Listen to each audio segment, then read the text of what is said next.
Hello, listeners. This is Jesse. This is Greg. And you're listening to Spoilers Are Good Actually, a podcast where we revisit some of our favorite shows and talk about how knowing the ending affects our experience the second time through. Today we're watching Avatar The Last Airbender, Season 1, Episode 5, King of Omashu. In this podcast, we are going to start off with a spoiler-free section, and then we are going to move on to a spoiler section. The podcast you're listening to is called Spoilers Are Good Actually, so we will encourage all listeners to either watch the show in its entirety first, or just listen. Spoilers are good. One quick content note, Avatar is a kid's show, but this is not a kid's podcast. We won't go any darker or more mature than any of the themes of the show, but we do use adult language, so we consider ourselves PG-13, just so you know. Okay, so this one is King of Omashu. Mm-hmm. After watching it, I realized that you liked that episode a lot less than I did. Yeah, I'm not a fan. I don't know. I don't know. I really, first of all, you can still see that we've got a lot of the childlike charm of the Avatar series in this one. We've got a lot of things that I think if you take them as seriously as we normally would in real life, it wouldn't be as funny as the show wants it to be. The rock candy encasing your friends thing being the prime example. But it really, I enjoy the quirks, I enjoy the fun, I enjoy the levity of it, even if it is kind of couched in some behavior that we don't want to condone. Mm-hmm. It also just, this is the first episode with no Zuko in it, which I would be lying if I said that didn't affect my opinion of the episode. But no, it's not bad. It's just not my favorite. Okay. So we can move on to the 10-word summaries. Yep. Did you want to go first? Yeah, I'll go. My summary is, Bumi teaches Aang how to think like a mad genius. That's very succinct. I wrote, Aang thinks outside the box, solves Bumi's riddles, Cabbage casualties. This episode is a bit more straightforward, I think, than most of the other ones. I think in most episodes we have multiple character plots to follow. Mm-hmm. But as you said, Zuko's not in it. Aang is important. Katara and Sokka are not that important. They're really just there to motivate. They don't do anything. Aang. Bumi's here, though. We get some fun one-liners from them. We do. Sokka trying to guess who the king is. He's an earthbender, right? Rocky. Well, we'll keep looking, but that's a good backup. Yeah, but, they don't really do too much. We're going into Omashu, mainly because Aang misses this place from his childhood. And do you remember that first scene when they showed us Omashu? Like, the way it looked? Yeah.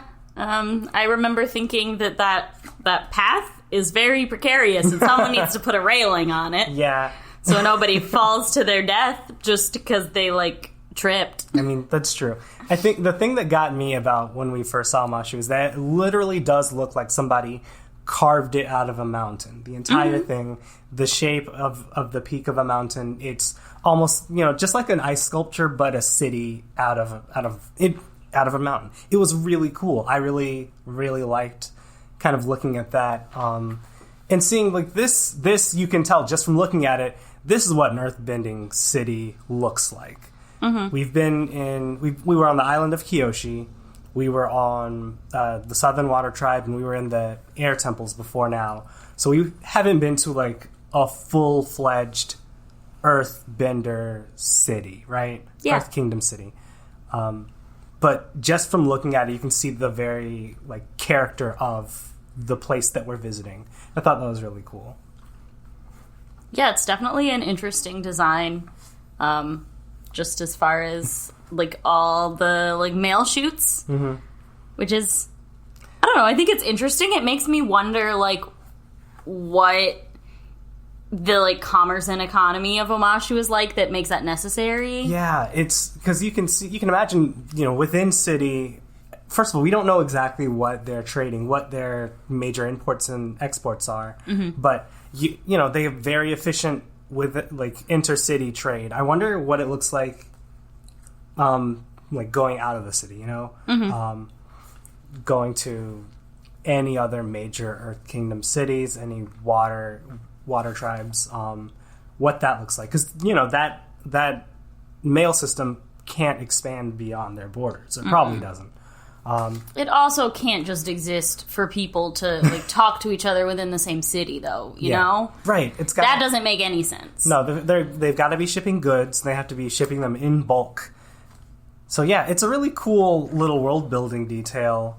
And then of course we see that when Aang and his boy Bumi look at it, they see chaos. I want to say it was a good 10 minutes of the episode was just Aang, Katara, and Sokka in the yeah, maybe not 10 minutes, but too long in the shipping container, just breaking everything. And it's thank goodness that we have Earthbenders just around, because you can see how much destruction there is. But like in your mind, you're like, it's okay. You can just find a dude to fix that wall up. Find another dude to repair that.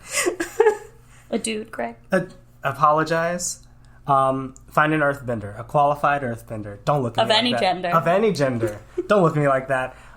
We just did the sexism episode. You're right. I apologize. Couldn't even learn for 1 week.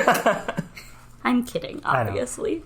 But yeah, it was, and so that was a good chunk of the episode. Just messing around, showing us the world building, showing us what Omashu is like, and kind of giving us that really quick flashback where he talks about how he used to hang out with his boy Bumi in the city all the time. We also had that little bit where we were hiding Aang's identity. Like, what was the point? I don't understand. They do this a few times, I feel like, where they're like, oh, we need a disguise. And then they just cover up his tattoo of the arrow. Like, that's the thing that's going to give him away. Like, he isn't wearing air nomad clothes that literally nobody in the world has worn for 100 years. It is weird. It's fine. I'm thinking too hard about it. I know. I mean, I think my problem was that it didn't look like they covered his tattoos that well. You can look at his hands, and they're still there, just, you know, pointing at you, literally, because they're arrows. And it just wasn't really much of a thing. Not only that, but after they did the entire let's ride in the chutes and break everything and they got captured, Aang wasn't wearing his costume anymore. Mr. Pippin Paddleopsicopoulos, which I'm very impressed that I got right the first time, that Katara got right immediately after hearing Aang make it up. Anyway. That's certainly a good bit. It's just Katara being brilliant. As she is. Sokka smart enough not to even try. That's true. Give him credit for that. But, you know, when they were in Bumi's throne room, Bumi obviously recognized him immediately, but anybody could have, just knowing that he's an air nomad and that air nomads look a certain way, because Aang did not have a costume on. He had his normal outfit on. His arrows were all over. Like, they didn't hide him in any way. So it was kind of funny when they do the feast scene and... Dumbass can't even just catch a piece of chicken in his hand. I mean, I guess, you know, he's a vegetarian. So he's not going to touch... He's not going to, like... I mean, listen, I still am someone who eats meat every once in a while, and I would find it gross to catch a piece of chicken in my bare hands. That's fair. So, like, I guess I respect that. Especially if you've literally never been someone who's eaten meat in your entire life. The entire concept is pretty disgusting. Mm-hmm. But, like, during the scene... Still ridiculous, though. With their feast with Bumi, Bumi pretends he's getting ready to hit the hay, and he suddenly takes the chicken leg out, throws it full speed at Aang, and Aang leans back and catches it by using his airbending instead of catching it with his hands. Very weird, but... You know, at that point, Bumi's like, we've got an airbender in our midst. And I'm like, yeah, we knew that. Didn't you? I guess you didn't. Maybe you thought he was a cosplayer. Oh, no. But yeah, it's always interesting going back to this episode, knowing that it's Bumi the whole time. Are we in the spoiler section or no? No. This isn't a spoiler. Oh, I'm so dumb. We learn it's Bumi in the episode. I'm so dumb. Okay. I don't know if you want to start that over or not. No, I'll keep that in. Oh, God. Oh, that's so embarrassing. Yeah, so we know the whole time that it's Bumi. Right. And, like, with that knowledge, it's pretty fucking obvious. Like, he has a very distinct, like, face. Because he's got the one eye that's, like, always twitching. And he's got his lopsided smile, and he's missing the same teeth. So, I'm going to be honest. The first time I ever watched this, I just straight up ignored that flashback that showed Bumi. And so, when he was like, what is my name? And Saku was like, it's Rocky. I was like, wait, hold on. I think he has a point. It could be, right? The logic is sound, and we have no other clues. I mean, I also didn't, like, figure it out the first time I watched it. But, you know, if you rewatch it, it becomes very obvious that this guy, this old dude with this weird, with the lazy eye and the weird smile, looks very much like that kid with the lazy eye and the weird smile. And the laugh was very distinctive also. Yes, also that. He does a lot of snorting. Yeah. So it was good. I enjoyed it. I loved watching Aang go through his trials and kind of... I feel like I figured them out the first time a lot, like at the same time as Aang, with the exception of Flopsy. I never figured out that Flopsy was the big one. I was so confused. I was like, why'd you stop? Why'd you let that big thing get you? But even with the fight where Aang was like, I can point to anybody I want, I was like, fight the old guy. You can do it. You can take him. No, you can't. I mean, he could. He could. It was a tie. It wasn't a good decision, certainly, but, like, he made it work. He did. But yeah, so it was... And you know, the entire thing was not without a reason. Bumi wanted to teach Aang to start thinking more creatively because Bumi knows that Aang has a very big challenge ahead of him. He has to stop the Fire Lord. Everyone in the world knows this. The Fire Nation basically kind of Voldemorted it when they were just like, we're going after this guy specifically, and now this guy specifically is like, I have to come back. I have to fight you now.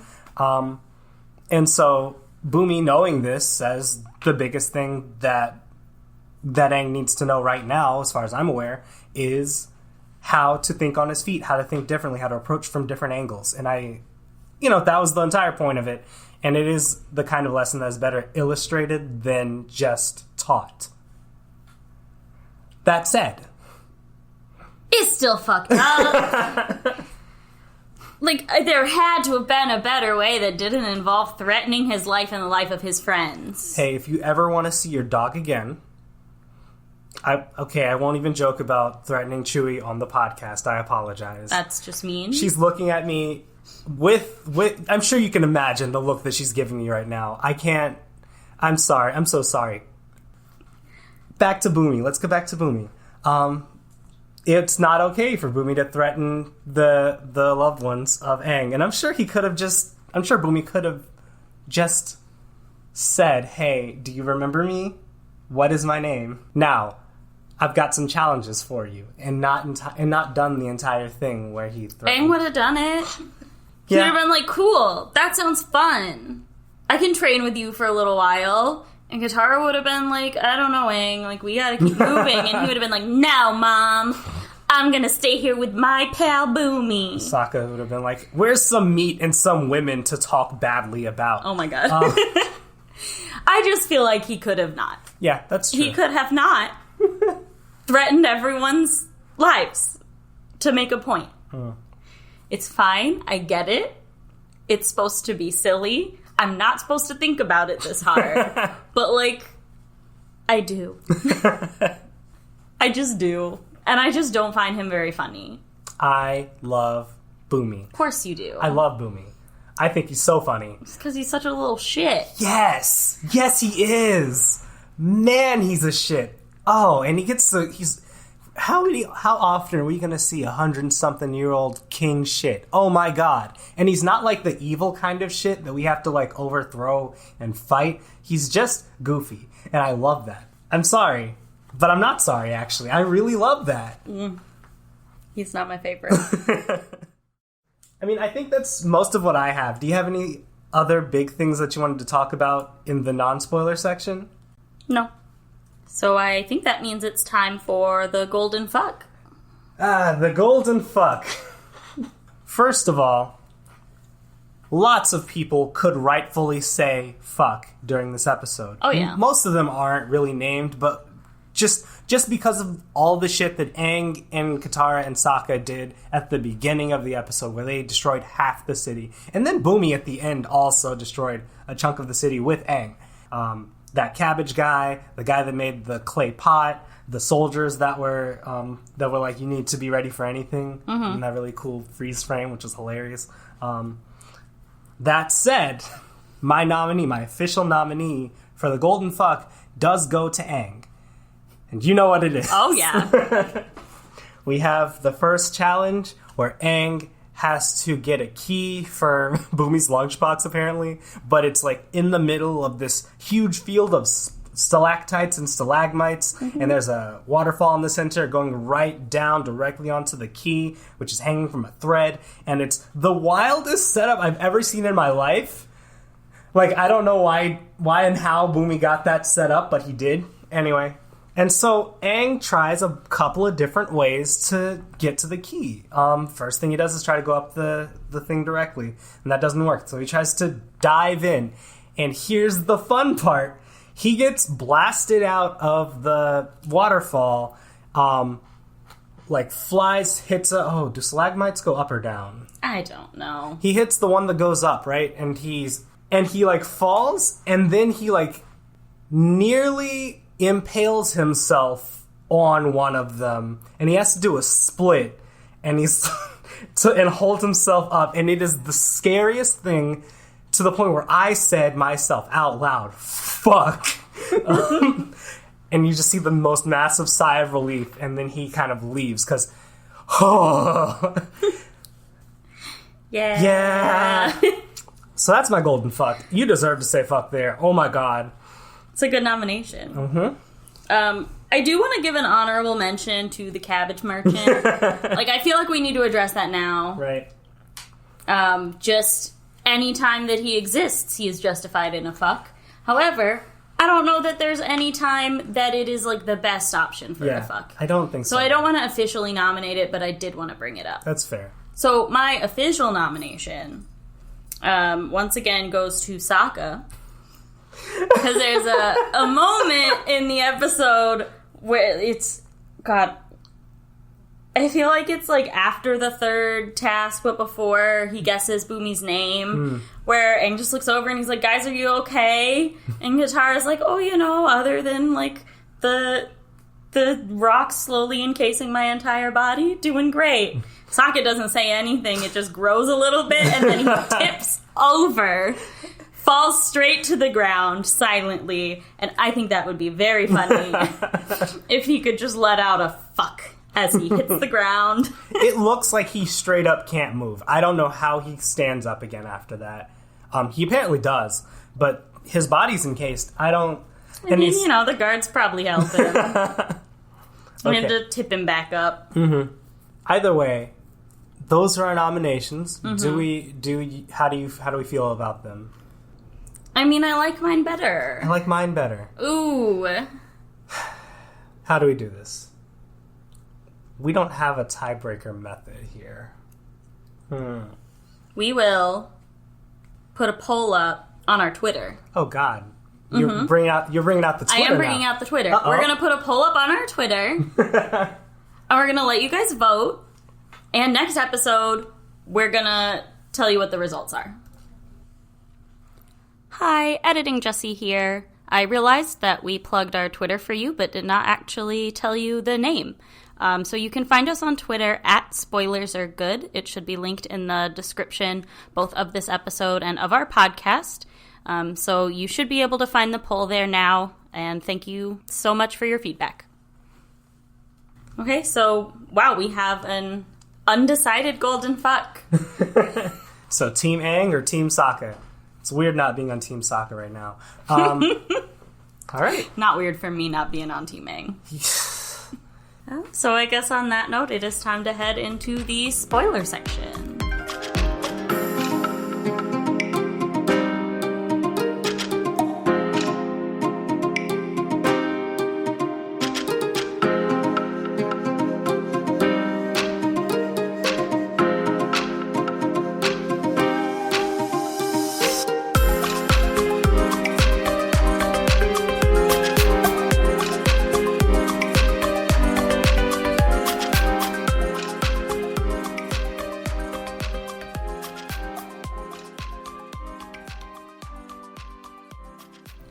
just want to really quickly get this out of the way. I cannot believe that Katara lets Aang name their firstborn child after this man. I can, because I fucking love Bumi. Aang loves Bumi, and Katara see, like, even if she has, like, issues with this entire debacle, Bumi's also one of the heroes that liberated Ba Sing Se. Yeah, he's also really good friends with the Iroh. I'm just saying that there are enough places where it's ridiculous. I know you don't like. I guess in this weird universe where like she's fine with all the other things that happen post canon, like why not throw the fucking insult of naming her son Bumi on top of it? I still think that she likes Bumi. I think that she's fine with him, and I think that Aang makes a compelling enough argument. Bumi is a very loved character within the universe, even after he encases them in rock candy. It's basically just a prank in bad taste. That's all it really is. and I think that's, it's offset by, again, liberating Ba Sing Se, teaching Aang a lot about how to be an effective avatar, honestly. It is not quite as bad as Albus Severus. But it is Severus like Potter. Same energy to me. I feel you. I see you. I understand. I disagree. I don't think it's all that weird, and I don't have a problem with him naming his child Bumi. Also, I don't have a problem with him naming his child Bumi. I have a problem with the concept that Katara would allow that to happen. I think she would. I think she'd let it happen, especially since the next child gets to be named Kaya. She doesn't know that. I mean, maybe she does at the time. I can, they could have a deal. You get to name the first one, but I'm naming the next one. This can happen. There are lots of options. There are lots of ways that we can explain this, and I'm sorry. I need to tell you right now, I am not naming our child Bumi. Of course not. We're naming him Sokka. What are you talking about? We'll fight you. Okay, yeah. So, the biggest thing about this episode is that it introduces Bumi. That's the big thing. That's the hugest thing. And so I think a lot of our discussion here is going to be about Bumi. Bumi's an important character for several reasons. First of all, I really like the fact that we still have somebody from Aang's past that's in real life. That's alive. Yeah. No, that is nice. Yeah. It is just like an important note that like while we don't see a lot of people who are that old, it's not the craziest thing for somebody to be 112. And it's actually kind of common for earthbenders to live very long lives. Kyoshi being the prime example, right? Yeah. Being like 200. But we also see that, Toph lives into Korra. But so is Katara. I don't think it's all that old. I don't think they're all that old at that point. It's only like 50 years? I think it's a 70-year jump. Maybe am I 60? Oof. We'll look it up. We'll figure it out. Okay. No, according to the internet, it is 70 years. Yeah. Which, still, that means they're, in their 80s. Yeah, no, it's still a reasonable life span. That's the word. Lifespan. I feel like there are more earthbenders that live rather long lives, but the point of this is just that it's really cool that we get to see Bumi just out here living his best life as king of Omashu. We also know now that he's a member of the White Lotus, and he is the first member of the White Lotus besides Iroh that Aang meets. And like every single member of the White Lotus, he has an important lesson to teach Aang / a member of the crew. Pian Dao ends up only teaching Sokka, I think, but still. Yeah. And it's about being creative and clever, and I really like this conceptually from an earthbender. We know that the big thing about earthbending is that it's about addressing your problems head on, directly. In contrast to the airbender kind of methodology of dodging, evading, finding a trick that can be used against your opponent. Because you would hear something like that and you would immediately think the more clever one's the airbender. But Bumi demonstrates that that's not true. Toph does too. If your entire ability is I can control the landscape that we're fighting in, then you can do simple things like throw rocks at your opponent. But you'll be significantly more effective if you're creative with what you do. Burrowing underground, shifting the places where people are trying to step, hiding people, moving things. And that's demonstrated in how the best Earthbenders of the series fight, and also in the lessons that they're teaching Aang. I really like that. I think it's really cool that we show that being direct is not the same as being simple.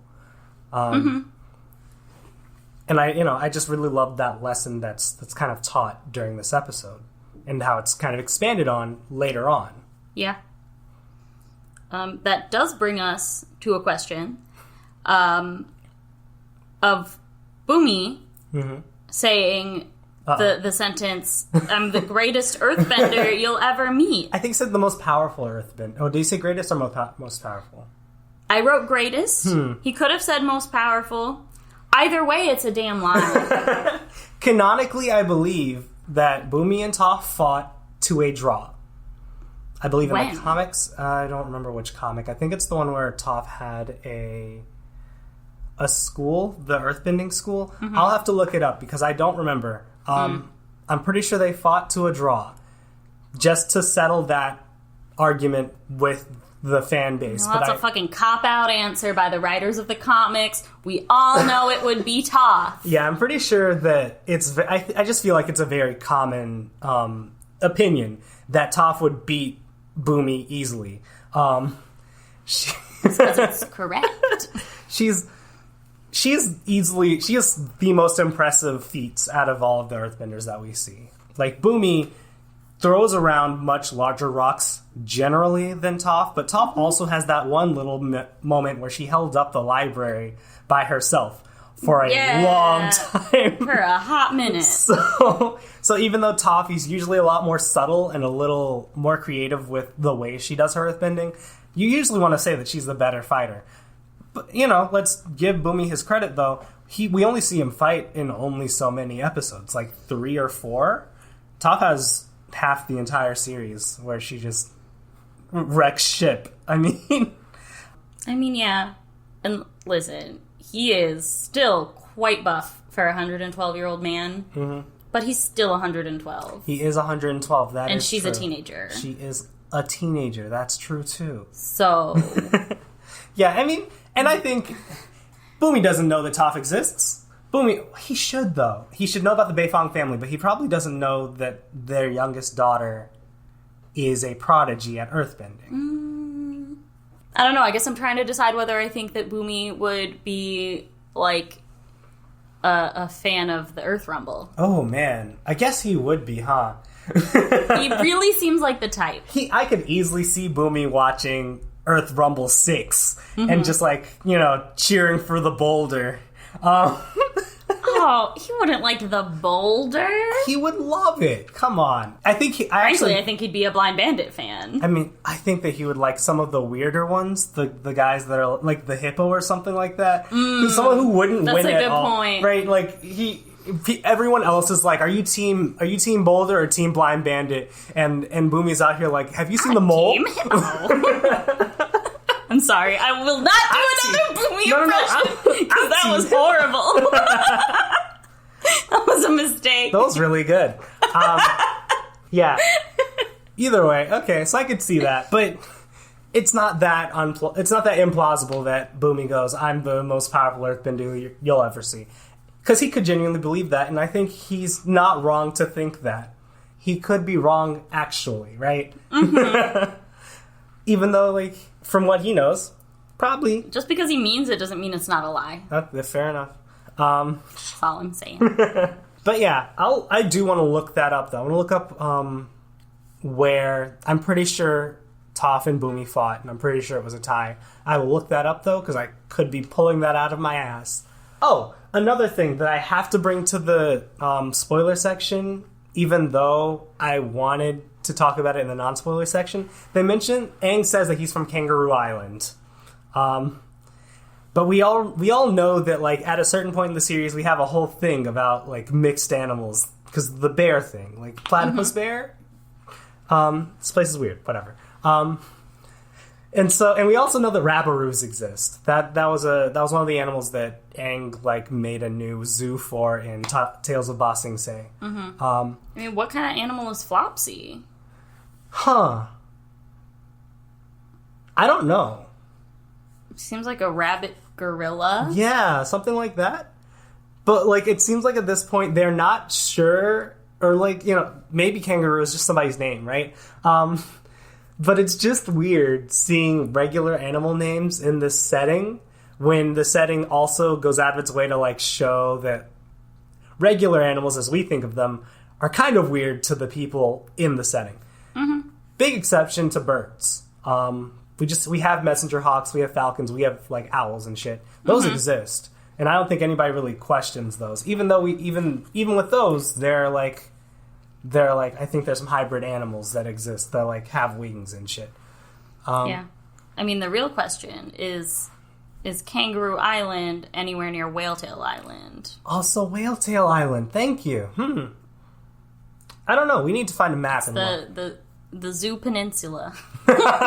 Just, like, a whole bunch of strange animals. Maybe that's the whole thing. Maybe it's like their Galapagos Islands. I mean, I don't think they're in the same spot. I'm mostly kidding. Yeah. I'm pretty sure Whaletail Island is just because it's like a tail of a whale. Like a regular whale? Surely you mean seal whale. I can't. I tried to go along with your bit, and my brain just, like, shorted out. It was like, I've never heard of an animal in my life. But yeah, I mean, I don't know. I just thought it was interesting. I thought it was cool. I thought it was weird, and I wanted to bring it up. I wish I could have brought it up in the non-spoiler section, because I think it's a fun thing to talk about even early on. But we haven't... Frankly, I think we could have, but, like... I'm trying to be careful. Yeah. And then we also have the introduction of the single most important character of the series, my cabbages.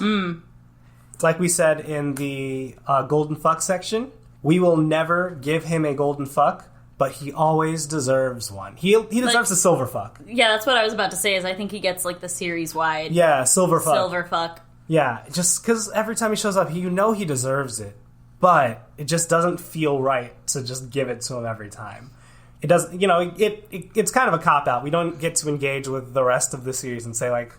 Because, like, we don't want it to be a kind of PG-13 show where, like, oh, that guy's here. We know who's going to say fuck this time. Mm-hmm. Gotta keep people on their toes. Mm-hmm. Gotta subvert expectations. Don't you dare. Don't you dare.